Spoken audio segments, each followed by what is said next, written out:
Montana Territory, 1867. The soot-stained train whistle pierced the air with a shrill cry as it rounded the bend toward the small but growing town of Cottonwood Springs. Matthew Alder watched from beneath the brim of his Stetson, one boot propped against the worn wooden post of the platform. His right hand fidgeted nervously with the letter in his pocket, the final correspondence from Elizabeth Browning, the woman who'd agreed to be his mail-order bride. "Today's the day," he muttered to himself, as the train's black iron body emerged through the haze of summer dust. At 25, Matthew had already built a respectable ranch 10 miles outside of town. 2,000 acres, a sturdy two-story house, and a future bright with promise, everything but someone to share it with. Matthew believed that the frontier demanded solitude from a man. His father had lost everything, including his life, trying to build something for his family in this untamed land. The lesson had been branded into Matthew's heart when he was just 16. Attachment made you vulnerable, and vulnerability got you killed in the West. A man was better off relying only on himself, yet the emptiness of his house had grown deafening over the past year. The sound of his boots on the wooden floors echoed through empty rooms built for a family. So he'd done what many frontier men did, advertised for a wife in an Eastern newspaper. Someone practical, he told himself. A business arrangement, not a matter of the heart. Elizabeth's letters had been straightforward, 20 years old, unmarried, seeking a new start out west. No family ties, practical skills in cooking and sewing, and a fondness for reading that had struck Matthew as charming, if unnecessary. He'd written back that she would have her own room until they knew each other better, that he expected help with the ranch but wouldn't work her like a field hand, and that he could provide a comfortable life if not a luxurious one. The train's brakes screeched as it slowed to a halt, belching steam across the platform. Matthew straightened his blue cotton shirt, brushed dust from his tan trousers, and ran a hand over his clean-shaven face. He'd even trimmed his sandy brown hair for the occasion. Not that appearance mattered much, he told himself. This was a practical arrangement. People began stepping down from the passenger cars, a drummer with a case full of tonics, a family returning from visiting relatives back east, a young couple clutching Bibles who Matthew pegged as missionaries. And then at the far end of the platform, a woman stepped down with 5 children clustered around her like ducklings, the oldest no more than 10, the youngest barely walking. Matthew barely registered her as his eyes scanned for a single young woman who might be Elizabeth. The train conductor helped down the last few passengers, then closed the doors. The whistle blew again as the locomotive began to creep forward. Matthew approached the conductor, who was checking his pocket watch. "Excuse me, sir, I was expecting to meet someone." "A Miss Elizabeth Browning." The conductor frowned, flipping through his manifest. "No passengers by that name, son. Everyone's disembarked." A cold feeling settled in Matthew's stomach. Had she changed her mind, been delayed? He glanced again at the platform, now nearly empty except for the woman with the children, who was attempting to organize their small pile of luggage while keeping the smallest child from wandering off. "Are you certain?" Matthew pressed. She was coming from Boston, 20 years old, unmarried. The conductor shook his head. "Sorry, son, train's leaving now. Maybe she'll be on tomorrow's." As the train pulled away, Matthew stood rooted to the platform, the letter in his pocket suddenly feeling like lead. He pulled it out, reading again the confirmation that she would arrive on this very train, on this very day. "Excuse me." Matthew looked up to find the woman with the children standing before him. Up close, he could see she was younger than he'd initially thought, perhaps 23 or 24. Her deep chestnut hair was pulled back in a sensible bun, though tendrils had escaped to frame a face with high cheekbones and clear blue eyes. Her navy blue traveling dress was well made but showed signs of a long journey. "I couldn't help but overhear," she said, her voice gentle but tired. "Are you Matthew Alder?" Matthew's brows drew together in confusion. "I am." The woman extended a gloved hand. "I'm Emma Johnson. I believe you were expecting someone else, but I'm afraid there's been a complication." The oldest child, a boy of about 10, stepped protectively closer to his mother, eyeing Matthew with suspicion. "Ma'am, I don't understand," Matthew said, taking her hand briefly. Emma looked down at her children, then back to Matthew. "Perhaps we could discuss this somewhere the children could rest." "It's been a long journey." Matthew hesitated, then nodded toward the hotel across the street. "We can sit in the hotel dining room. It's quiet this time of day." As they crossed the dusty main street, Matthew couldn't help but notice how efficiently Emma organized her brood, giving the oldest boy and girl responsibility for luggage, carrying the smallest child herself, and keeping the other two in line with gentle reminders.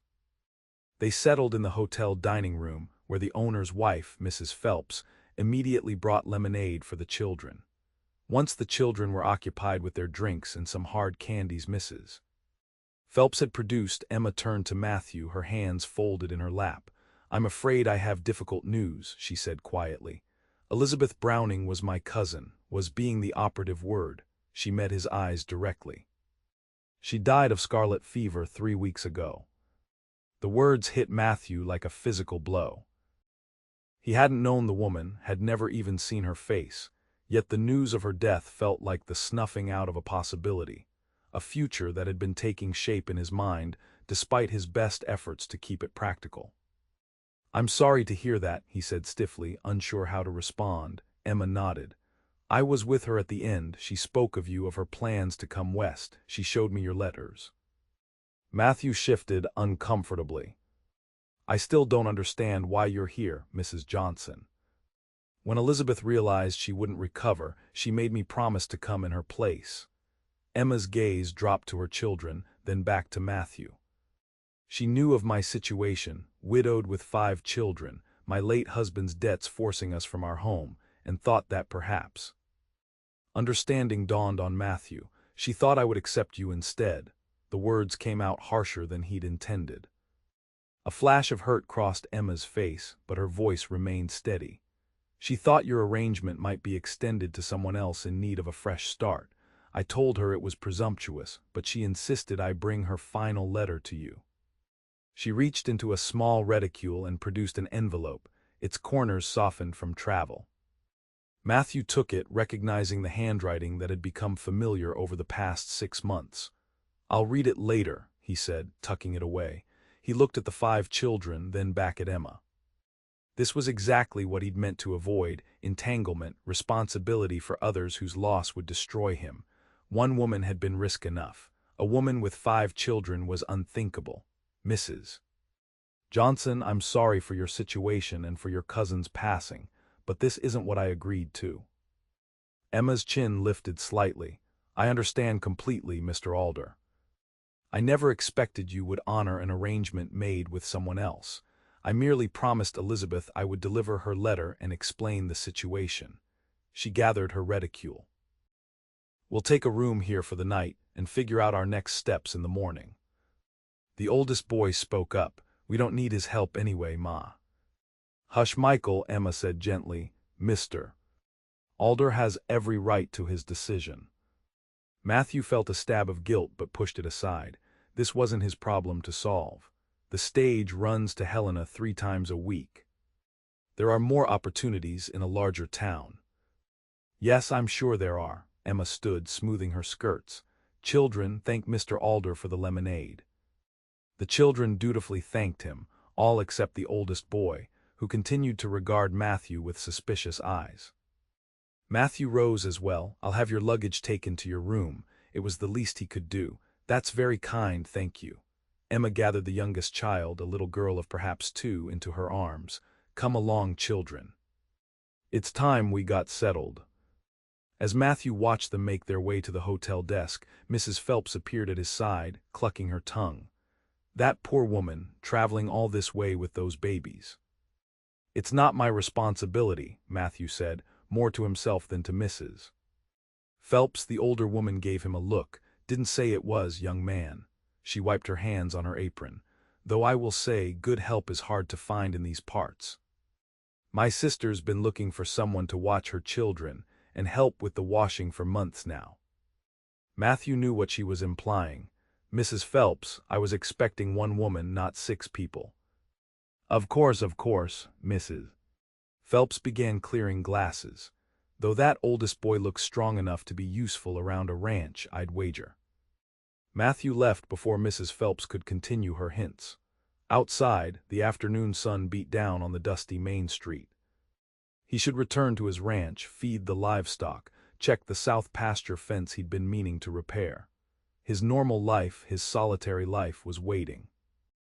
Instead, he found himself walking to the livery where he'd left his horse, Elizabeth's final letter burning a hole in his pocket. Back at his ranch, Matthew sat at his kitchen table, the letter unfolded before him.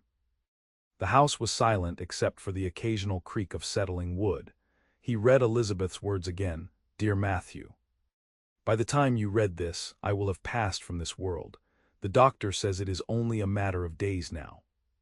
I'm sorry to disappoint you after our arrangement, but it seems God had other plans for me. I've shown my cousin Emma your letters. She is the finest woman I know, kind, hardworking, and possessed of a strength I've always admired. Her husband Thomas died in the war, leaving her with 5 children and a mountain of debt. Her situation grows desperate in Boston, where a widow with children has few options. I know this is not what you agreed to, but I ask you to consider meeting her when she arrives in my place. You wrote that you built a house with room for a family. Perhaps this family needs your home as much as your home needs them. If you cannot find it in your heart to honor our arrangement with Emma, I understand. But I believe you are a good man, Matthew Alder, one who might see that sometimes God sends us not what we ask for, but what we need. With hope for your happiness, Elizabeth Browning." Matthew folded the letter and tucked it away, his mind troubled. He'd built this ranch, this house, to prove he could succeed where his father had failed, that a man could tame this wild country on his own terms. A wife had seemed a practical addition, but a widow with 5 children. That was a family, with all the emotional entanglements and vulnerabilities that came with it. Yet as he moved through the empty rooms of his house that evening, he couldn't shake the image of Emma Johnson's dignified face, nor the way she'd managed her children with quiet competence. The boy had looked at him with distrust, ready to defend his mother, a trait Matthew grudgingly respected. He tried to imagine Elizabeth Browning in these rooms, but her face remained indistinct, a mere construct from her letters. Instead, it was Emma's tired but determined expression that kept appearing in his mind. "This is madness," he told the empty house. That night Matthew slept poorly, his dreams filled with faceless women boarding trains that never reached their destinations and children who regarded him with accusing eyes. By morning he'd made a decision, though he wasn't entirely sure it was the right one. He saddled his horse and rode to town, arriving just as the shops were opening.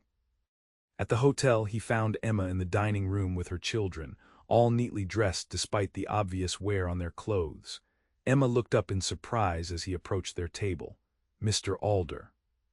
"Mrs. Johnson." Matthew removed his hat, suddenly aware of all eyes on him. "Might I have a word?"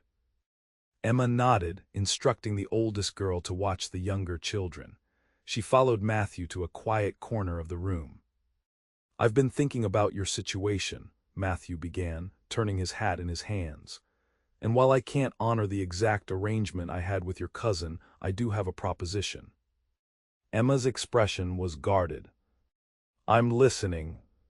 "My ranch needs help, especially with planting season coming. I could use an extra hand or two, and I imagine your boy is strong enough for some work." He cleared his throat. "I have a small cabin about 50 yards from the main house. It's basic but sound. You and your children could stay there while you work for me, cooking, laundry, that sort of thing. Just until you get on your feet or decide what you want to do next." Hope flickered in Emma's eyes, quickly tempered with caution. "And what would you expect in return beyond household work?" Matthew understood her concern. A single woman with children was vulnerable to all manner of arrangements. "Just work, Mrs. Johnson. This isn't a marriage proposal or anything improper. You'd have your own place, earn fair wages, and be left alone otherwise." Emma studied him carefully. "And my children, they would be welcome. As long as they don't burn the place down," Matthew said, attempting a smile. "The older ones can help with chores suitable to their ages. I won't work them too hard." Emma was quiet for a moment, weighing his offer against whatever alternatives she had considered. Finally, she nodded. "We accept your proposition, Mr. Alder, with gratitude. When would you like us to start?" "Today, if you're rested enough. I can take you and your things out to the ranch this morning." And so it was that by noon, Matthew found himself leading a wagon containing not the single bride he had expected, but a widow and her 5 children, toward his isolated ranch in the Montana Territory. The oldest boy, Michael, rode on the seat beside Matthew, while Emma sat in the back with the other children among their modest belongings. As they approached the ranch, Matthew felt a strange mixture of apprehension and something else he couldn't quite name. The sight of his property, the sturdy 2-story main house, the barn, corral, and small cabin, through these newcomers' eyes made him see it differently. Not just as a monument to his self-reliance, but as a potential home. The thought unsettled him. This was temporary, he reminded himself. A charitable arrangement until Mrs. Johnson found her footing, nothing more. Little did he know that with each turn of the wagon wheels, his carefully constructed solitude was rolling toward an inevitable collision with a truth he'd spent years denying. That a man could survive alone on the frontier, but it took more than survival to truly live. As the wagon rattled up to the main house, Matthew couldn't help but notice how Emma's eyes widened slightly at the sight of his ranch. It wasn't the largest in the territory by any means, but he'd built it well. The main house stood strong against the backdrop of rolling hills, its wooden siding weathered to a warm gray. Nearby, the barn and corral housed his small herd of cattle and the 4 horses he kept for ranch work. Fields stretched out to the east, ready for spring planting. "It's lovely," Emma said softly from the back of the wagon. Matthew felt an unexpected flash of pride at her words. "Been working on it for 7 years now. Started with nothing but a tent and some stubborn ideas." He guided the wagon toward the cabin that would be their new home. It sat a short distance from the main house, close enough for convenience but far enough for privacy. Matthew had built it 3 years ago as a bunkhouse for the occasional hired help during roundup season. "Here we are," he said, bringing the wagon to a stop. "It's not fancy, but it's solid. Keeps the rain out and the warmth in." The cabin was a simple 1-room structure with a small covered porch. Inside were 4 bunks built into the walls, a cast-iron stove for cooking and heating, a rough-hewn table with benches and a few shelves. A single window let in light from the eastern side. Emma climbed down from the wagon, helping her younger children while Michael jumped down on his own. The children stared wide-eyed at their new surroundings, the vastness of the Montana landscape a stark contrast to the crowded streets of Boston they'd known all their lives. "Children, come help unload our things," Emma said, her voice calm and practical. "Michael, you and Sarah take the trunks. James and Lily gather the smaller bags. I'll take care of Rebecca." Matthew watched as the children fell into what was obviously a familiar routine, each taking responsibility without complaint.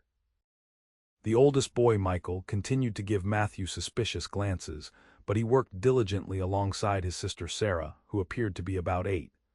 "This is Sarah," Emma said, noticing Matthew's attention. "She's my second oldest at 9. James is 7, Lily is 5, and little Rebecca just turned 2. Her hand rested protectively on the youngest child's dark curls. "They seem like good children," Matthew said awkwardly, unused to making such observations. Emma's smile was proud but tinged with sadness. "They've had to grow up quickly since their father died at Gettysburg. Michael barely remembers him now, and Rebecca never knew him at all." Matthew carried the heavier trunks into the cabin, setting them against the wall. "I'll bring over some extra blankets from the house. Gets cold at night here, even in summer." "We're grateful for your kindness, Mr. Alder," Emma said, her eyes taking in the cabin that would be their home. "This is more than I expected to find at the end of our journey." Matthew shifted uncomfortably under her gratitude. "Just a business arrangement, Mrs. Johnson. I need the help and you need a place to stay." He cleared his throat. "I'll show you the main house later so you can see the kitchen. Thought we'd keep to separate meals for now, but you're welcome to use whatever supplies you need." As he turned to leave, little Lily tugged at her mother's skirt. "Mama, where will we all sleep?" "There's only 4 beds." Emma knelt down to her daughter's level. "You'll share with me, sweetheart, just like on the train, and Rebecca will too. It will be cozy, but we'll manage." Matthew hesitated at the door. "There's an old trundle bed in the attic of the main house. Belonged to the previous owner. I could bring it over so the little ones have more space." Emma looked up, surprise evident in her expression. "That would be very kind, thank you." "It's nothing," Matthew said quickly, "just practical. Well-rested workers are more efficient." He escaped to the main house, unsettled by the grateful look in Emma's eyes. This was exactly what he'd meant to avoid: entanglement in others' lives, their comfort becoming his concern. Yet as he climbed to the attic to find the old trundle bed, he couldn't help but acknowledge that his empty house suddenly felt different, knowing there were people just a stone's throw away. Over the next few days, they fell into an uneasy routine. Emma proved herself capable in the kitchen, preparing meals for her family in the cabin and occasionally bringing food to the main house for Matthew. The oldest children helped with chores, Michael working alongside Matthew with the livestock, Sarah assisting her mother with cooking and cleaning, James collecting eggs from the chicken coop and helping in the garden. Matthew maintained his distance as much as possible, giving instructions when needed but otherwise keeping to himself. Yet he found his eyes drawn to the cabin more often than he'd like to admit, watching as Emma transformed the sparse structure into something resembling a home. She'd hung curtains at the window, made from an old sheet, he suspected, and arranged their few possessions with care. In the evenings, he sometimes heard the children's laughter carrying across the yard. A week after their arrival, Matthew returned from checking fence lines to find Emma hanging laundry on a line she'd strung behind the cabin. The spring wind whipped her skirts and loosened strands of her chestnut hair from its practical bun. She secured a shirt with wooden pins, her movements efficient but graceful. "Afternoon, Mrs. Johnson," he called, dismounting from his horse. Emma turned, shading her eyes against the sun. "Mr. Alder." "I hope you don't mind the washing line. I should have asked." "It's fine," he said, leading his horse toward the barn. "Seems sensible." She nodded and returned to her task, but when he emerged from the barn after tending to his horse, she was waiting with a dipper of water drawn from the well. "You look like you could use this," she said, offering it to him. "It's a warm day for April." Matthew accepted the water gratefully, suddenly aware of his thirst. "Thank you." He drank deeply, noticing for the first time the light dusting of freckles across her nose, brought out by days in the Montana sun. "Michael told me you showed him how to mend fence today," Emma said. "He was quite proud to learn." Matthew handed back the dipper. "He's a quick study, strong for his age." His father was the same, good with his hands. A shadow passed over her face. "Sometimes I see Thomas so clearly in him that it takes my breath away." Matthew shifted uncomfortably, unsure how to respond to such personal reflection. "He's a good worker. All your children seem well behaved." Emma's smile returned. "They have their moments, I assure you, but they understand our circumstances. They know we need to make the best impression we can." The implication was clear. Their situation remained tenuous, dependent on his goodwill. Matthew found he didn't like the idea of Emma feeling so uncertain. "You don't need to worry about that," he said, more gruffly than intended. "You've proven yourselves useful already. The arrangement is working out fine." Relief softened her features. "I'm glad to hear it. We're grateful for the opportunity, truly." An awkward silence fell between them. Matthew became acutely aware of the domestic scene around them, laundry flapping in the breeze, the smell of bread baking in the cabin's small stove, the sound of the younger children playing nearby. It was disconcertingly different from the solitary life he'd grown accustomed to. "I should get back to work," he said finally. "Got a fence on the north side needs checking before nightfall." Emma nodded. "Dinner will be ready around 6 if you'd care to join us tonight." She hesitated. "It might be nice for the children to have a proper meal at a table. The cabin is rather cramped for all of us to eat comfortably." Matthew's instinct was to refuse, to maintain the separation he'd established.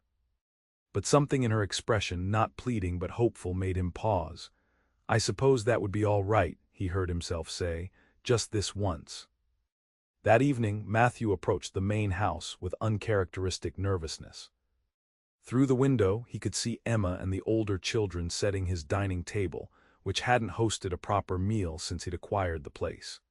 He'd built the house with a family in mind, but that dream had died with his determination to succeed alone.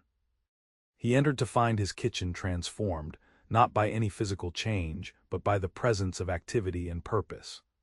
Emma stood at the stove, stirring something that smelled far better than his usual fare of beans and bacon.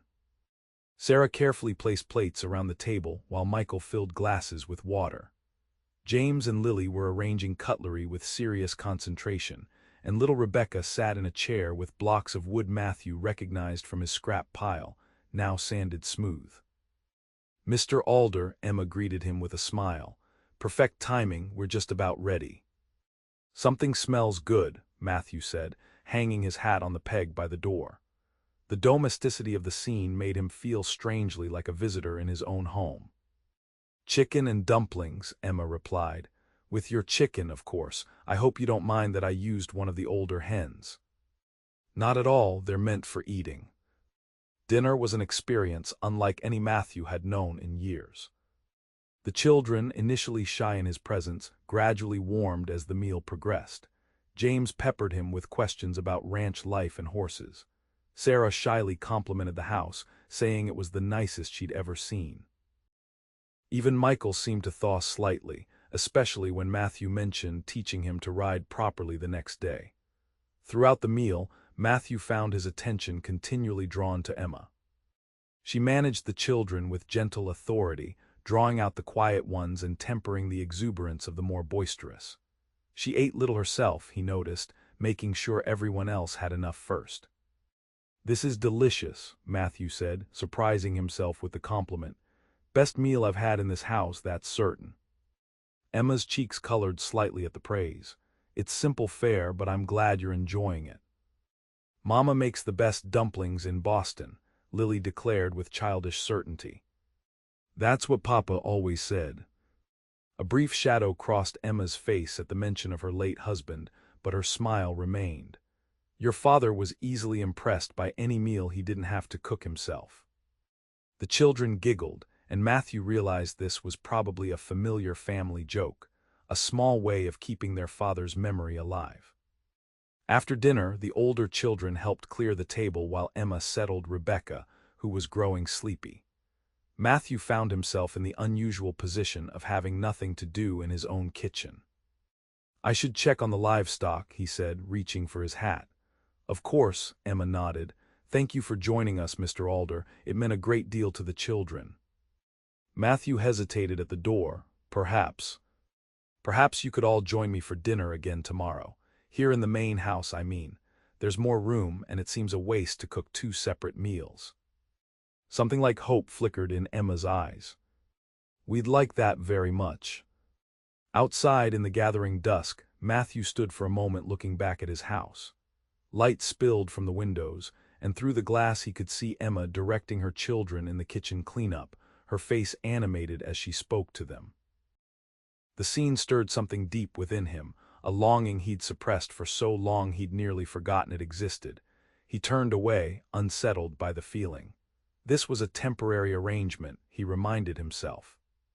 Emma Johnson and her children would move on eventually, find their own place.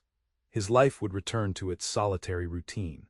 But as he checked the animals in the barn, he couldn't shake the memory of his dining table surrounded by faces, of conversation and laughter filling rooms that had known only silence for too long.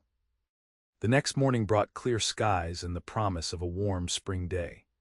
Matthew rose before dawn as usual, but as he made his way to the barn, he noticed lamplight already glowing in the cabin windows. By the time he finished his early chores, Emma was crossing the yard with a pot of coffee and a basket covered with a cloth. "Good morning, Mr. Alder," she called. "I thought you might appreciate breakfast after your morning work." Matthew's usual breakfast was coffee and whatever leftover bread or meat he had on hand. eaten standing at his kitchen counter. The prospect of a proper meal was admittedly appealing. "That's thoughtful of you, Mrs. Johnson," he said, following her to the main house. In the kitchen, he found the table set and the stove radiating welcome heat. Emma poured coffee into a mug and set it before him, then uncovered the basket to reveal biscuits still warm from the oven.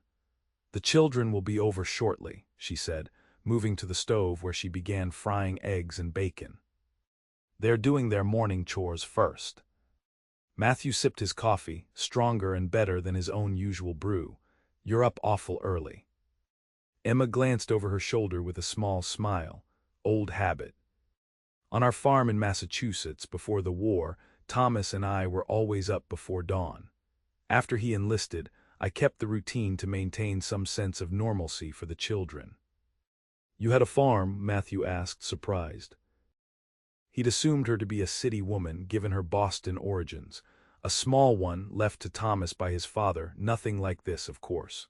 She turned the bacon in the pan. "We managed well enough until Thomas died. Then came the taxes, the mortgage I hadn't known about, creditors." Her voice trailed off as she focused on the cooking. "Well, Boston offered work at least, even if the pay was meager." Matthew found himself wanting to know more, what kind of work she'd found, how she'd managed with 5 children in the city. But the arrival of the children interrupted his thoughts. Breakfast proved to be as pleasant as dinner had been the night before. The food was simple but well prepared, and Matthew discovered that sharing a meal at the start of the day changed his outlook somehow. The children's chatter and Emma's quiet presence made the coming workday seem less solitary, more purposeful. "What will you be doing today, Mr. Alder?" Sarah asked shyly as she helped her mother clear the plates. "Need to finish checking that north fence, then start preparing the east field for planting," Matthew replied. He looked at Michael. "Could use a hand if you're interested." The boy straightened in his chair. "Yes, sir, I can help." "Good. We'll head out after breakfast." Matthew turned to Emma. "Mrs. Johnson, if you find time, there's a vegetable garden plot behind the house that could use attention. Previous owner kept it up, but I've let it go these past few years."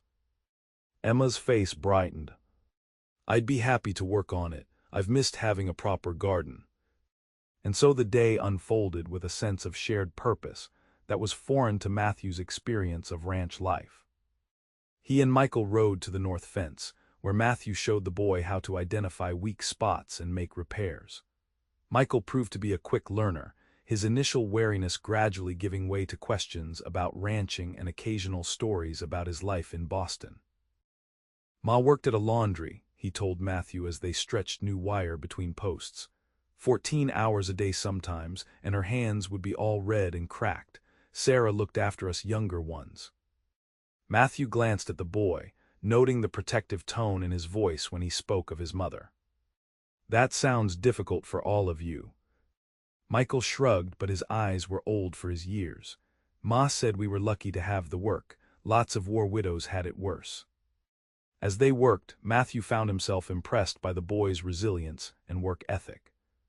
For a child raised in a city, Michael adapted quickly to ranch tasks, listening carefully to instructions and applying himself without complaint.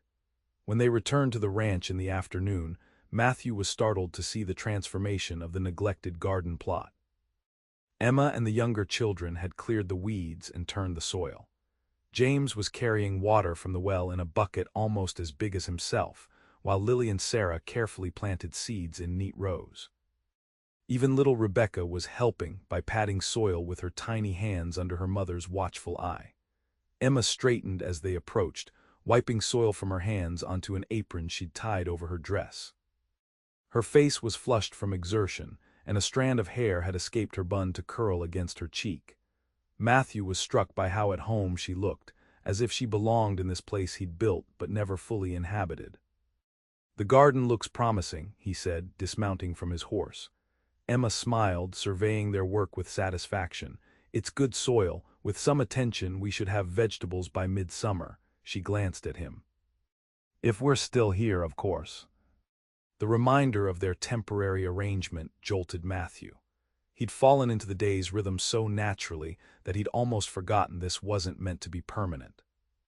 Of course, he echoed, turning to unsaddle his horse.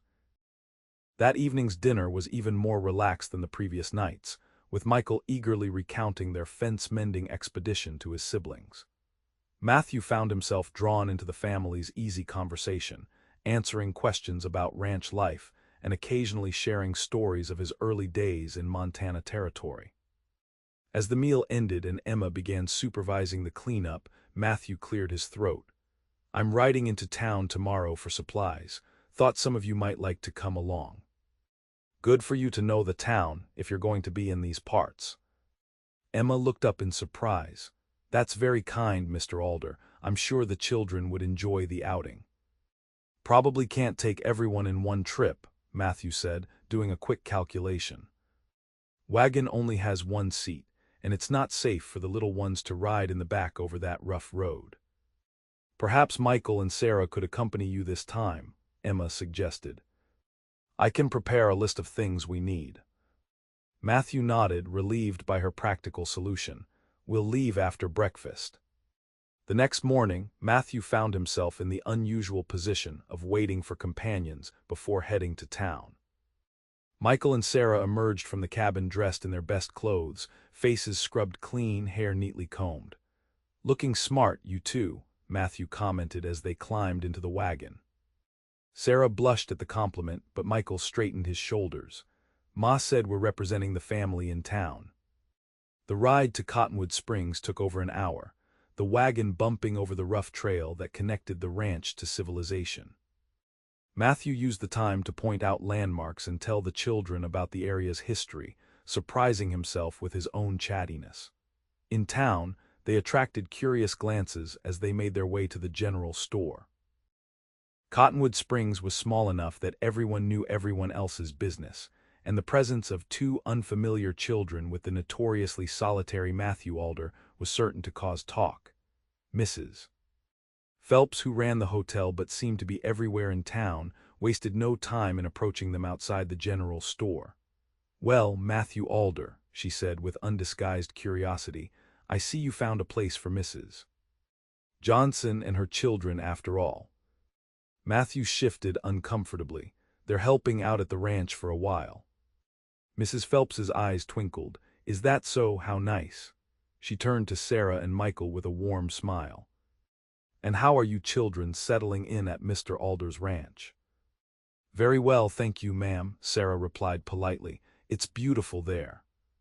"And Mr. Alder is teaching me about ranching," Michael added, a note of pride in his voice that startled Matthew.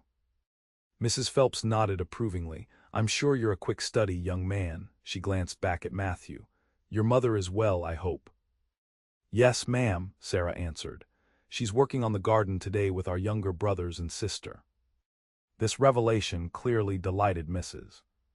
Phelps, who gave Matthew a knowing look. "A garden, how wonderful. It's about time that place saw a woman's touch." Matthew cleared his throat. "We should get our supplies before the store gets busy." Of course, Mrs. Phelps said with a wave of her hand. "Don't let me keep you, but do give my regards to Mrs. Johnson." Inside the general store, Matthew was grateful for the distraction of gathering supplies. He consulted the list Emma had given him, adding items of his own as needed. Sarah proved to have a good eye for quality in fabric and household goods, while Michael showed interest in tools and practical items. As they were paying, the storekeeper, Mr. Simmons, gave Matthew a curious look. "Heard you took in that widow and her brood. Quite a change for a confirmed bachelor like yourself." Matthew counted out money for their purchases. "Just a temporary arrangement. They needed a place to stay, I needed help around the ranch." Mr. Simmons nodded sagely. "Sensible arrangement. Though I must say those are fine-looking children, well-mannered too." "Their mother's done a good job with them," Matthew agreed, glancing over to where Sarah and Michael were carefully organizing their purchases for the journey home. "Shame about her situation," Mr. Simmons continued, lowering his voice. "War widow with 5 little ones and no family to help, not many options for a woman like that." Matthew felt a twinge of discomfort at the man's assessment, accurate though it was. "She's managing well enough, capable woman." Indeed, Mr. Simmons handed over the change. Well, you let her know there's work in town if she needs it. My wife's been saying we could use help with the books and inventory. She seems an educated sort. The offer was kind, but Matthew felt an unexpected reluctance at the idea of Emma finding work in town. I'll pass that along, he said noncommittally. On the ride back to the ranch, Michael and Sarah were full of observations about the town and its people. Their perspective, seeing the frontier settlement through Eastern eyes, made Matthew view Cottonwood Springs differently. What had become commonplace to him was novel and exciting to them. Is it true there was an Indian attack here 5 years ago? Michael asked, referring to something he'd overheard in the store. Matthew nodded. Sioux war party came through. Burned a few outlying farms, but the town itself wasn't touched. Sarah's eyes widened. Are there still Indians around here? Some, Matthew acknowledged, mostly peaceful now. There's a small Crow encampment about 20 miles north during hunting season. They trade with the town sometimes. Have you met them? Michael asked eagerly. A few traded horses with their chief once. Fair man, good judge of horseflesh.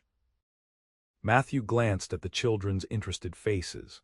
Might see them come fall if they returned to these hunting grounds. The conversation continued easily until they crested the final hill, and the ranch came into view in the valley below. Matthew felt a strange sensation as he gazed down at his property, a sense of homecoming he hadn't experienced before. The sight of smoke rising from both the cabin and the main house chimney, of activity in the yard and garden, transformed the ranch from merely a place he owned to something more. That evening, after another shared meal, Matthew found himself lingering at the table as Emma put the younger children to bed in the cabin. Michael had stayed behind to help clean up, and Sarah was carefully putting away the dry dishes. Mr. Alder, Sarah said hesitantly, may I ask you something? Matthew nodded, surprised by the girl's initiative. She'd been the quietest of the children, usually letting her older brother speak for her. Do you have any books? I mean that I might borrow. Her cheeks flushed slightly. I miss reading. We had to sell our books in Boston. The request caught Matthew off guard. He rarely read anything beyond the newspaper when he went to town, and practical manuals on ranching and veterinary care. But he recalled a shelf of books left by the previous owner that he'd never bothered to examine. There might be some in the study, he said, rising from the table. Let's take a look. He led Sarah to the small room off the main living area that he used mainly for storing papers and rarely needed items. A dusty bookshelf stood against one wall, holding a modest collection of volumes. Sarah approached it reverently, running her finger along the spines. Oh, look, Dickens and Scott and even Shakespeare. Her face glowed with genuine delight. These are wonderful, Mr. Alder. Matthew was moved by her enthusiasm. You can borrow whatever you'd like, they're just gathering dust otherwise. The girl carefully selected a volume of Dickens, holding it as if it were made of gold. Thank you, I'll be very careful with it. I know you will, Matthew said, realizing he trusted her completely despite knowing her less than 2 weeks. When Emma returned from settling the younger children, she found Sarah curled in a chair by the fire, already lost in her book. Her face softened at the sight before she turned questioning eyes to Matthew. Sarah asked if she could borrow a book, he explained. Seems there's quite a collection left by the previous owner that I never paid much attention to. Emma's smile was warm with gratitude. That's very kind of you, Mr. Alder. Sarah has always loved reading. It was one of the hardest things for her when we had to sell our books. Matthew shrugged, uncomfortable with her thanks. They're going to waste otherwise. She's welcome to read any of them.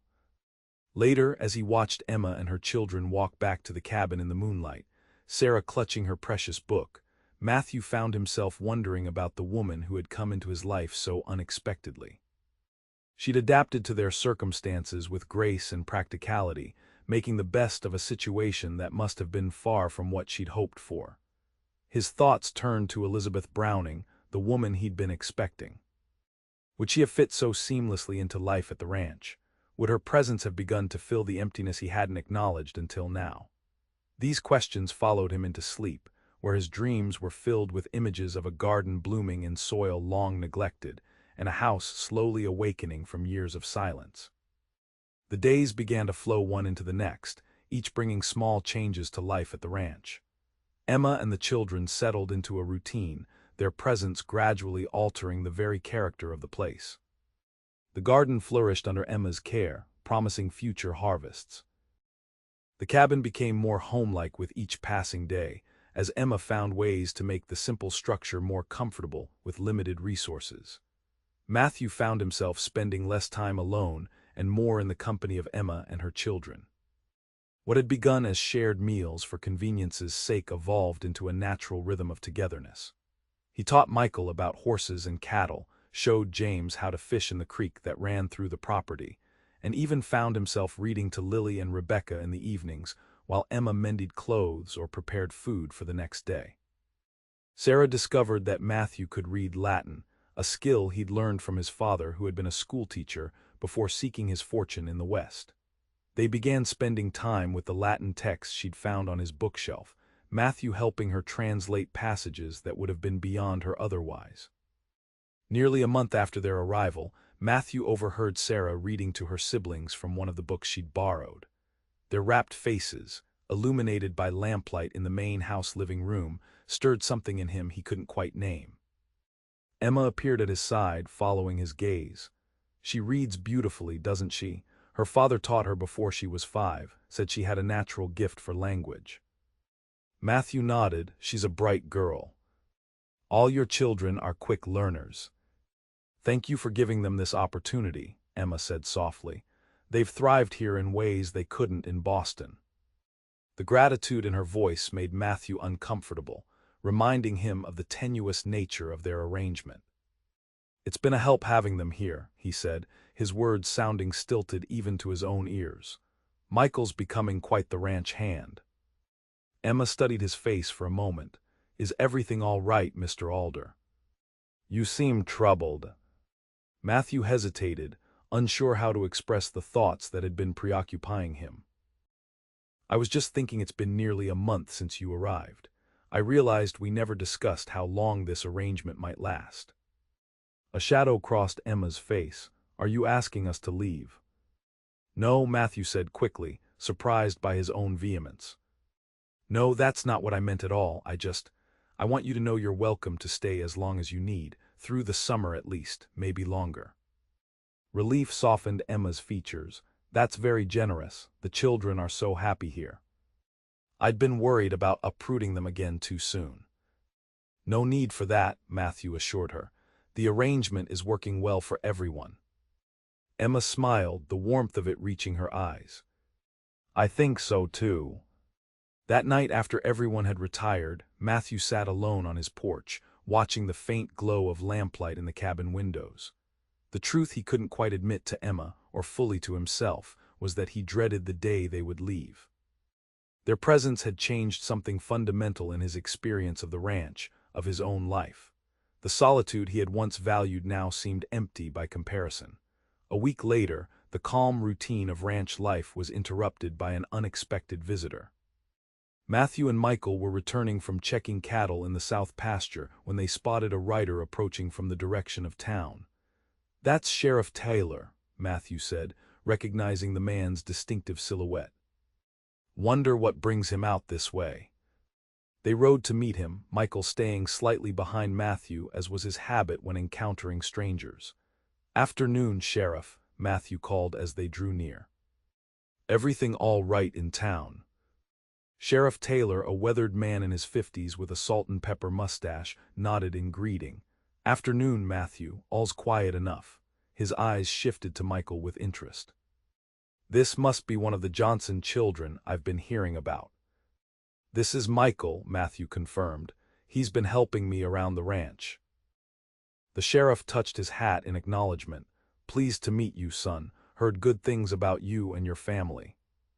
Michael straightened in his saddle. "Thank you, sir."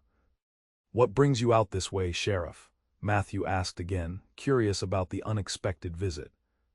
Sheriff Taylor's expression grew more serious. "Got a wire from Boston yesterday. Someone looking for a Emma Johnson and 5 children who might have come this way about a month back. Matthew felt his stomach tighten. What kind of someone? Man by the name of Harlan Blackwell says he's a lawyer representing creditors. The sheriff studied Matthew's face. I take it Mrs. Johnson didn't mention any outstanding business back east. Matthew's mind raced. Emma had mentioned debts after her husband's death, but nothing about creditors pursuing her across the country. No, she didn't, but it's none of my business what brought her west. The sheriff nodded thoughtfully. Well, this Blackwell fellow is mighty interested in finding her, wants to know if she's in these parts. What did you tell him? Matthew asked, aware of Michael tensing beside him. Nothing yet. Thought I'd ride out and get the lay of the land first. Sheriff Taylor leaned forward in his saddle. I've known you a long time, Matthew. Not my place to interfere in your affairs or Mrs. Johnson's. Just thought you should know someone's asking questions. Matthew appreciated the sheriff's discretion. Thank you for the warning. I'll speak to Mrs. Johnson about it. Sheriff Taylor straightened. You do that. And if there's anything I should know, anything that might cause trouble in my jurisdiction, I'd appreciate hearing about it directly. Of course, Matthew agreed, though his mind was already turning over possibilities. What trouble had followed Emma from Boston? After the sheriff departed, Michael looked at Matthew with worried eyes. Is Ma in trouble? Are they going to make us go back? Matthew was struck by the fear in the boy's voice, and by his instinctive desire to protect this family that had somehow become important to him in such a short time. No one's making you go anywhere you don't want to go, he said firmly. But I need to talk to your mother about this Blackwell fellow. When they reached the ranch, Matthew sent Michael to help his siblings with their chores while he sought out Emma. He found her in the main house kitchen, preparing vegetables from the garden for dinner. Emma, he said, forgetting in his concern to use the more formal address they'd maintained. We need to talk. She looked up, alarmed by his tone and the use of her given name. What's happened? Is someone hurt? No, nothing like that. Matthew removed his hat, turning it in his hands. Sheriff Taylor just rode out from town. Says he got a wire from a lawyer in Boston who's looking for you and the children. The color drained from Emma's face. She set down the knife she'd been using and wiped her hands on her apron, a gesture Matthew had come to recognize as a way she collected herself when upset. Harlan Blackwell, she said, her voice barely above a whisper. Matthew nodded. That's the name. Who is he, Emma? What does he want with you? Emma sank into a chair at the table, her composure faltering. He works for the bank that held the mortgage on our farm. After Thomas died, I couldn't keep up with the payments. The farm was sold, but it wasn't enough to cover what was owed. Her hands twisted in her apron. Blackwell said I was still responsible for the remaining debt. He threatened to have me thrown in debtor's prison if I didn't pay. Debtor's prison, Matthew frowned. That's hardly practiced anymore, especially for a war widow. That's what I thought, but he was. Persistent, Emma looked up, her eyes shadowed with memory. When Elizabeth wrote about coming west to marry you, about starting a new life, I saw a chance to escape. The children and I slipped away in the night. I left no forwarding address, told no one where we were going. Matthew tried to absorb what she was telling him. So you're running from this Blackwell. Emma nodded, shame evident in her expression. I'm not proud of it, Matthew. I've always taught my children to face their responsibilities. But I had no way to pay and 5 children who needed me if they'd imprisoned me. The children would have been left alone, Matthew finished for her, understanding dawning. You did what any mother would do. Relief flickered across Emma's face at his response. I had hoped we'd gone far enough that they wouldn't find us, that we could start fresh here. Matthew sat across from her, thinking through the implications. How much do you owe? Emma named a sum that would be substantial for a woman alone, but was not beyond Matthew's means. His years of solitary living had allowed him to save most of what the ranch earned. The sheriff hasn't responded to the wire yet, Matthew said. He came to warn me us first. Emma's eyes widened with hope. He's not going to tell Blackwell we're here. Not without talking to us first. Taylor's a good man, fair-minded. Matthew reached across the table, surprising both of them by taking her hand. Emma, let me help, I can pay this debt. She pulled her hand away, shaking her head. I can't ask that of you, Matthew. It's not your burden to bear. You didn't ask, I'm offering. He leaned forward. Think about it. If we settle the debt, Blackwell has no reason to pursue you. You and the children could stay here without looking over your shoulders. Emma studied his face, her own expression a mixture of hope and caution. Why would you do that for us? The question forced Matthew to confront feelings he'd been avoiding. Why indeed would he pay another family's debt, unless that family had somehow become important to him? Unless their presence in his life had changed something fundamental about his view of the future. Because you and the children belong here, he said simply, the truth of it resonating within him as he spoke the words. This place was always meant for a family. I just didn't know it until you came. Emma's eyes filled with tears. Matthew, I don't know what to say. Say you'll stay, he replied. Not just until you find something else or somewhere else to go. Stay here, make this your home. As your housekeeper, Emma asked, needing clarification of what he was offering. Matthew hesitated, aware they were approaching a crossroads. As whatever you want to be, friend, partner, more perhaps in time if that's something you might consider. The suggestion hung between them, transforming the air in the room. Emma's cheeks flushed slightly. This is very sudden. Is it? Matthew asked quietly. Feels to me like we've been moving toward something since the day you stepped off that train instead of Elizabeth. Emma's expression softened. I've wondered sometimes if Elizabeth knew what she was doing when she sent me here. If she somehow understood what you really needed wasn't a mail-order bride, but a family already formed. Maybe she did, Matthew acknowledged. She was right about one thing in her letter. What was that?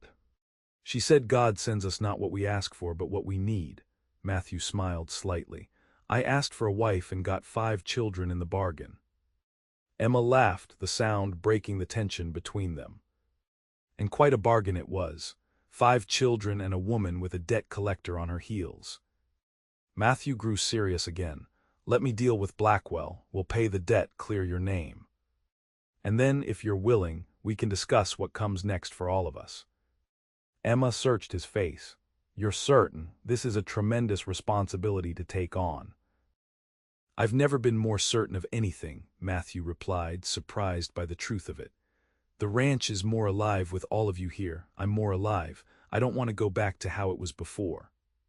The next morning, Matthew rode into town to meet with Sheriff Taylor. He carried with him funds sufficient to cover Emma's debt, and a letter from her acknowledging the obligation and authorizing payment. Sheriff Taylor received him in the small office that served as the town's law enforcement headquarters. Had a feeling I'd be seeing you soon, he said, gesturing for Matthew to take a seat. I want to send a reply to Blackwell, Matthew explained, placing the money and letter on the desk. Mrs. Johnson acknowledges the debt and wishes to settle it in full. The sheriff raised his eyebrows. That's a tidy sum for a widow with 5 children. I'm helping her, Matthew said simply. It's important that she and the children can start fresh here without this hanging over them. Sheriff Taylor studied him thoughtfully. Never thought I'd see the day when Matthew Alder took on someone else's troubles. Those Johnsons must be something special. Matthew didn't deny it. They are, and I'd appreciate your discretion in this matter. Of course, the sheriff gathered the money and letter. I'll send the wire today and make sure Blackwell understands the matter is closed. He gave Matthew a knowing look. And should I be expecting an announcement of a more personal nature in the near future? Matthew felt his face warm. That's between Mrs. Johnson and myself. Fair enough, Sheriff Taylor rose, extending his hand.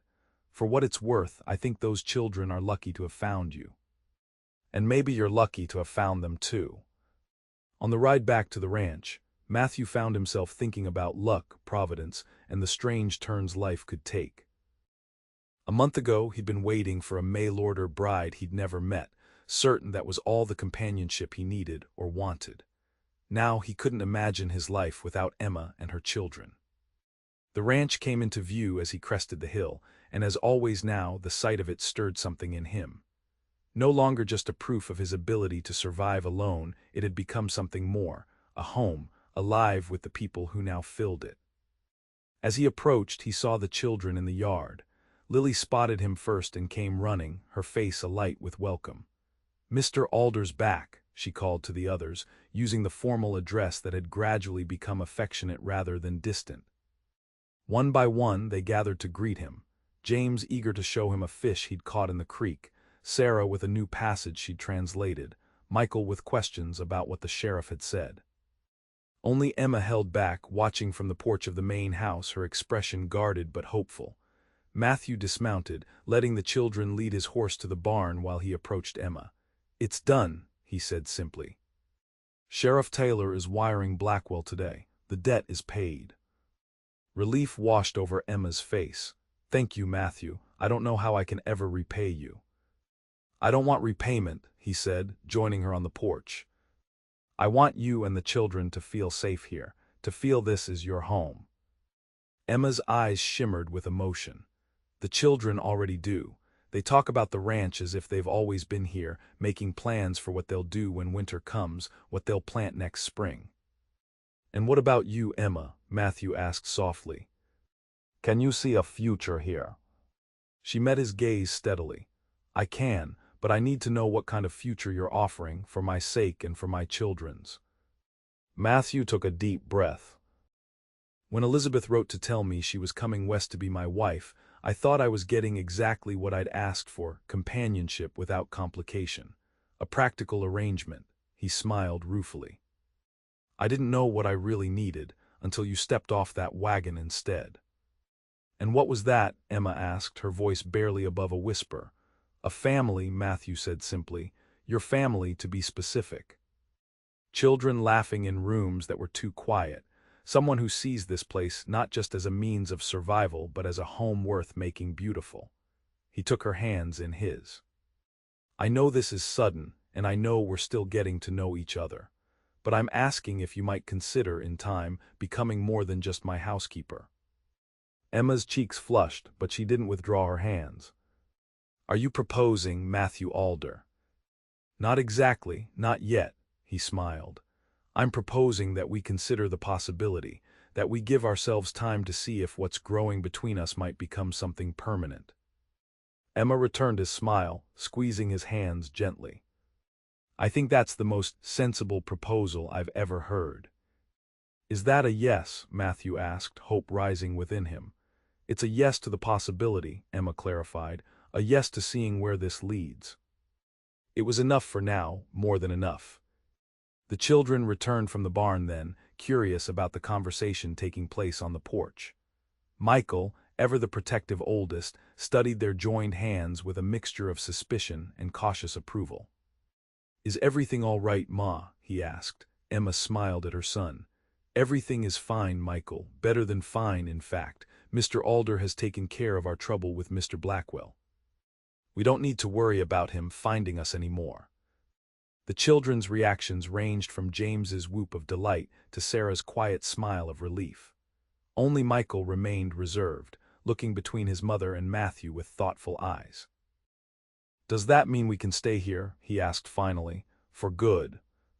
Matthew met the boy's gaze. "If that's what you all want, yes.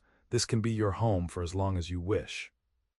Michael considered this, then extended his hand formally.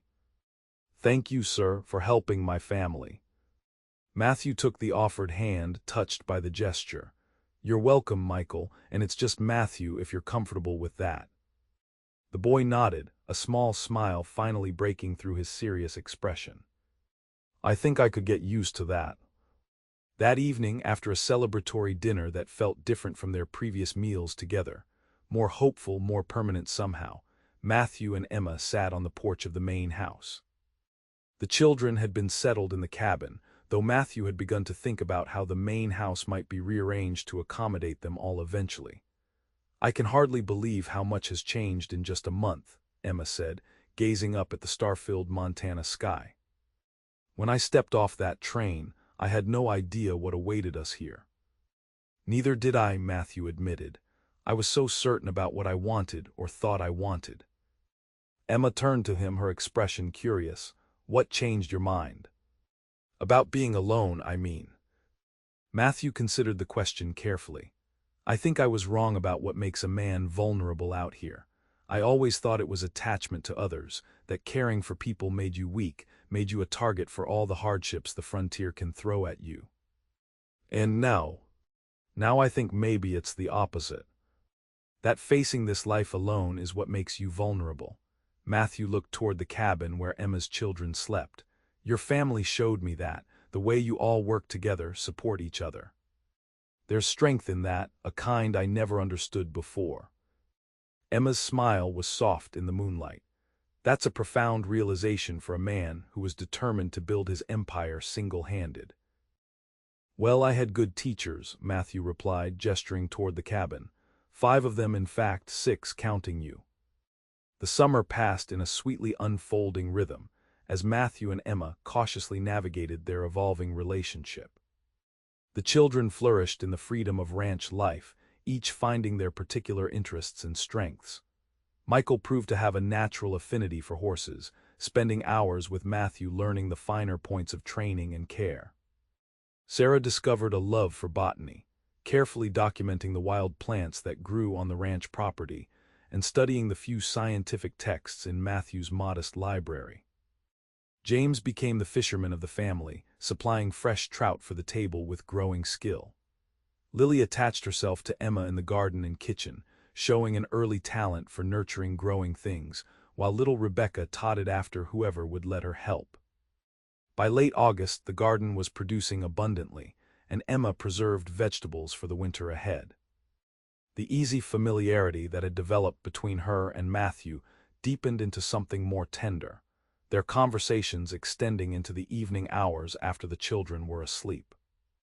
One such evening, as they sat on the porch watching a spectacular sunset paint the western sky, Emma broached a subject they'd been circling for weeks. "School will be starting soon in town," she said, her hands busy with mending. "The children should attend if possible." Matthew nodded. "I've been thinking about that. It's a long ride to town and back each day, especially once winter sets in." "Perhaps we could find lodging in town for the school week," Emma suggested. "The older 3 at least should have proper schooling." "Or perhaps," Matthew said carefully, "it's time we discussed more permanent arrangements." Emma set down her sewing, giving him her full attention. "What kind of arrangements did you have in mind?" Matthew turned to face her, his heart racing despite his outward calm. "Emma, these past months have been the happiest of my life. Having you and the children here has changed everything about how I see this place, how I see my future." Emma's eyes softened. "For us as well, Matthew. You've given us security and purpose when we needed it most." "I want to give you more than that," Matthew said, taking her hand. "I want to make this arrangement permanent." "Official." A small smile played at the corners of Emma's mouth. "Mr. Alder, are you finally proposing?" "I am." Matthew's voice was steady despite the nervousness he felt.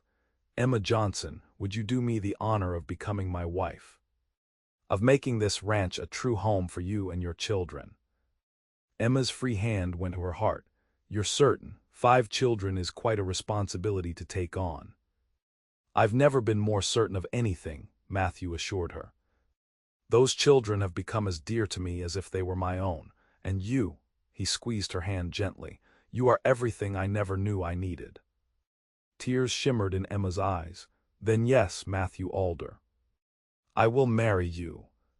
The joy that surged through Matthew was unlike anything he'd experienced before. He leaned forward, cupping Emma's face gently in his hands, and kissed her. It was their first kiss, sweet and full of promise. When they parted, Emma's cheeks were flushed and her eyes bright with happiness. "Should we tell the children?" she asked. Matthew nodded. "First thing tomorrow, though I suspect they won't be entirely surprised." Indeed, when they gathered the children after breakfast the next morning to share their news, the reactions ranged from Lily's delighted clapping to Michael's solemn nod of approval. Sarah hugged them both, whispering, I hoped this would happen in Emma's ear, while James asked practical questions about whether they would all live in the big house now. Only Rebecca, too young to fully understand, responded with childish directness, "Will you be our papa now?" Matthew knelt to the little girl's level, unexpectedly moved by the question. "If you'd like me to be, yes." Rebecca considered this with all the seriousness a 2-year-old could muster, then nodded decisively. "I think I would like that." The wedding was arranged for mid-September, before the first snows would make travel difficult. Word spread quickly through Cottonwood Springs, where the transformation of the town's most confirmed bachelor into a family man was considered the most interesting news in years. Mrs. Phelps took it upon herself to organize a proper celebration, declaring that every significant event in town deserved communal recognition. Emma, who had expected a simple ceremony with just the family, found herself the center of attention as the women of Cottonwood Springs embraced her as one of their own. "You've accomplished what many thought impossible," Mrs. Phelps told her as they prepared decorations for the church, bringing Matthew Alder out of that self-imposed isolation. "It's good for him, good for those children, and good for the community to have that ranch properly inhabited at last." On the morning of the wedding, Matthew stood in the church that he'd rarely attended, watching as Emma walked toward him. She wore a simple dress of deep blue that the town's seamstress had helped her make, carrying wildflowers gathered by her daughters. Her 5 children preceded her down the aisle, each with a role to play in the ceremony that would officially make them a family. As Emma reached his side and took his hands, Matthew was struck by how far they'd come from that day at the train station when she'd stepped off the wagon instead of the mail-order bride he'd been expecting. The disappointment he'd felt then seemed incomprehensible now, faced with the woman who had transformed his understanding of what it meant to build a life on the frontier. The minister spoke the traditional words, but Matthew barely heard them, lost in the blue depths of Emma's eyes and the promise of the future they were creating together. When the time came to speak his vows, his voice was steady and sure, the commitment easy to make to the woman who had brought such unexpected joy into his life. "I now pronounce you husband and wife," the minister declared. "You may kiss your bride." As Matthew kissed Emma to the approving sounds of the gathered townspeople, he felt the last of his long-held belief in solitary strength fall away. The arms that encircled him now, the children who would call him father, the community that had gathered to witness their union, these were not weaknesses to be guarded against but strengths to be embraced. The celebration afterward was lively, with music and dancing and enough food to feed half the territory, it seemed. Matthew, normally uncomfortable in crowds, found himself enjoying the community's good wishes. The children moved easily among the townsfolk, already accepted as part of the fabric of Cottonwood Springs. Sheriff Taylor approached as the festivities were winding down, clapping Matthew on the shoulder. "Never thought I'd see the day," he said with a grin, "but I must say marriage suits you already." Matthew smiled, watching as Emma danced with little Rebecca in her arms. "Turns out I was wrong about a lot of things, Sheriff." "Happens to the best of us," Taylor replied good-naturedly. "The trick is recognizing it and changing course, which you seem to have done admirably." That evening, as they returned to the ranch, their ranch now, truly shared, Matthew and Emma stood on the porch of the main house that would now be home to all of them. The children had already gone inside, excited to sleep in the upstairs bedrooms that Matthew had prepared for them. "Happy, Mrs. Alder?" Matthew asked, drawing Emma close. She leaned against him, fitting perfectly under his arm. "Incredibly so, though it still feels like a dream sometimes." "If it is, I hope we never wake up," Matthew said, pressing a kiss to her forehead. Emma smiled up at him. "When I stepped off that train, so afraid and uncertain about our future, I never imagined we would end up here." "Sometimes life sends us not what we ask for, but what we need," Matthew quoted, remembering Elizabeth Browning's last letter. "I asked for a mail-order bride and got a family instead. Best trade I ever made."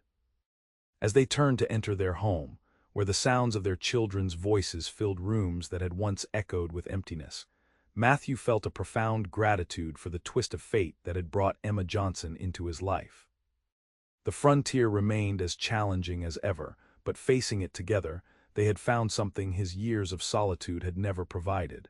Not just survival, but a life truly worth living. The transformation of Matthew Alder's ranch continued through the changing seasons, as the family settled into their new shared life. The cabin that had initially housed Emma and her children became a guest house for occasional visitors and hired hands during busy seasons. The main house, once sparse and utilitarian, gradually took on the character of a true family home, with children's belongings scattered throughout and Emma's touch evident in every room. Winter came early that year, with the first heavy snow falling in late October. Matthew, who had always viewed the winter months as a time of isolation to be endured, found himself looking forward to the long evenings gathered around the fireplace. Emma established a routine of family reading after dinner, each person taking turns with favorite passages. Matthew discovered to his surprise that he had a talent for bringing stories to life, much to the children's delight. The schooling question resolved itself when Emma revealed that she had been a teacher before her marriage to Thomas. With Matthew's encouragement, she set up a schoolroom in what had been the rarely used dining room, teaching not only her own children, but also taking in 3 children from neighboring ranches who had previously gone without formal education during the winter months. By spring, rumors of Emma Alder's excellent teaching had spread throughout the area, and she found herself approached by the town council about establishing a proper school in Cottonwood Springs. The offer was tempting, but would have required her to be away from the ranch for most of the week. "I don't need to decide immediately," she told Matthew as they discussed the proposition. "The council understands I have responsibilities here, especially with planting season approaching." Matthew considered her expression carefully. "But you're interested?" Emma nodded. "Teaching was my first love before I met Thomas. And there's a real need in the community." "Then you should do it," Matthew said without hesitation. "We can work out the practical details. Michael's old enough now to take on more responsibility here, and I can manage the rest." Emma's eyes softened. "You wouldn't mind, it would change our routine considerably." "Emma, I want you to be happy. If teaching brings you joy, then it's worth making adjustments." Matthew took her hand. "Besides, I think it would be good for the children to see their mother using her talents to help the community." In the end, a compromise was reached. Emma would teach 3 days a week in town, staying at Mrs. Phelps's hotel on the nights. It wasn't practical to return to the ranch. The older children would attend the school, while Rebecca remained at the ranch with Matthew, who discovered he had an unexpected talent for keeping a 3-year-old entertained while still managing ranch work. The arrangement proved successful beyond anyone's expectations. Emma thrived in her role as Cottonwood Springs' first proper schoolteacher, while Matthew found that the time alone with little Rebecca forged a special bond between them. By the end of the school year, the child who had been too young to remember her biological father referred to Matthew simply as Papa, with complete naturalness. Summer brought the first anniversary of Emma and the children's arrival at the ranch, an occasion they marked with a special dinner and reminiscences about their initial impressions of each other. "I thought you were the most intimidating man I'd ever met," Emma admitted, laughing. "Standing there at the train station, so disappointed that I wasn't the bride you were expecting." "And I thought you were the most challenging complication to ever step off a train," Matthew countered with a smile. "A widow with 5 children, instead of the single, practical woman I'd arranged for."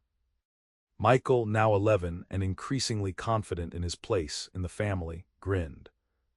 "I just thought you looked mean." "Michael," Emma scolded, though her eyes danced with amusement. "Well, he did," Michael defended himself, all stern and frowning under that hat. Matthew laughed, ruffling the boy's hair affectionately. "You weren't exactly friendly yourself, young man, looking at me like you were measuring me for a coffin." Sarah, who had blossomed from a shy girl into a thoughtful young woman approaching her 11th birthday, spoke up. "I was so afraid you'd send us away, that we'd have to go back to Boston and those awful rooms where Mama worked all the time and we hardly ever saw her." Emma reached across the table to squeeze her daughter's hand. I was afraid of the same thing. But Mr. Alder, your father, surprised us all. He surprised himself most of all, Matthew added quietly. Never thought I'd be sitting at a table with a wife and 5 children, happier than I've ever been. As summer turned to fall, Emma made an announcement that added another layer of joy to their already full life. She was expecting a child. The news was met with excitement from the older children and some confusion from Rebecca, who needed careful explanation about what it meant to become a big sister. Matthew's reaction was a complex mixture of joy, pride, and a momentary return of the old fear, that with greater happiness came greater vulnerability. Emma, who had come to read his moods with remarkable accuracy, found him that evening on the porch, staring out at the darkening land. "What is it?" she asked gently, joining him at the railing. "Are you not happy about the baby?" Matthew turned to her quickly. "Of course I am, it's wonderful news. But something's troubling you." She took his hand. "Tell me." Matthew sighed, struggling to articulate feelings he'd thought long resolved. "I just realized how much more I have to lose now than I ever did before. You, the children, this life we've built. And now another child coming." Understanding dawned in Emma's eyes. "You're afraid." "Not afraid exactly, just," Matthew searched for the right words. "When my father died trying to make a life out here, I promised myself I'd never be that vulnerable. That I'd build something that couldn't be taken away by sickness or bad luck, or any of the 1,000 things that can go wrong on the frontier. And now you have more than just land and livestock to worry about," Emma finished for him.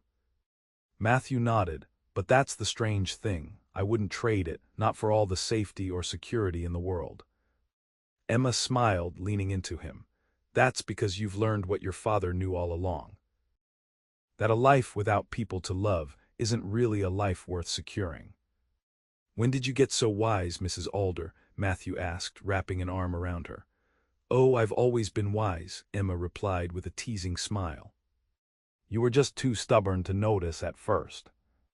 The baby, a boy they named Thomas William Alder in honor of both Emma's first husband and Matthew's father, was born in early March, just as the first signs of spring were appearing on the ranch. The birth, attended by the local midwife and Mrs. Phelps, was straightforward despite the usual anxieties of childbirth on the frontier. When Matthew first held his son, tiny and perfect with a dusting of dark hair like his mother's, the last vestiges of his old beliefs about vulnerability crumbled away. This child, born of the love that had grown between him and Emma, represented not weakness but the ultimate strength, the power to create a future beyond oneself. "He's beautiful," Matthew whispered, gazing down at the infant in wonder. "Perfect." Emma watched from the bed, tired but radiant. "He looks like you around the eyes, I think."